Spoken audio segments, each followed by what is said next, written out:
welcome back to my channel again. So today it's going to be watercolor, very simple, basic, and for beginners, very simple applications.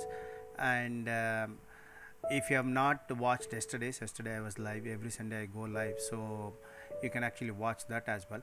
And I'll explain more about this painting, but before we continue, if you are new to this channel, hit that like button and please subscribe and share with your friends so that it helps YouTube algorithm to reach more people. welcome again.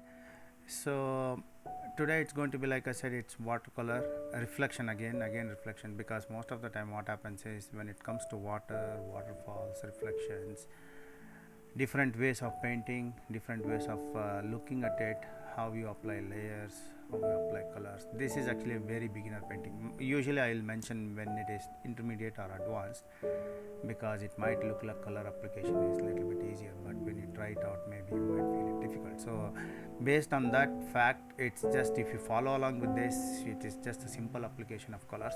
Just follow along with this and then you should be able to get that reflection right, because keep in mind that water is actually moving in front, so reflection might not be exactly, so it's broken reflection. If there are ripples or waves, so then you will also see that those are actually squiggly reflections.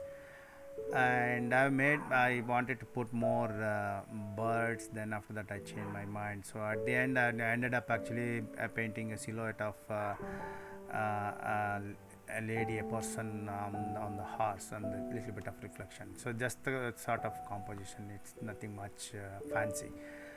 Follow along, it's very simple, and the sky is very colorful, mixture of crimson and ultramarine blue. So that's what I've concentrated on. If you follow along, I think it's very easy application of colors. Beginner, you can try it out and then let me know how it turns out.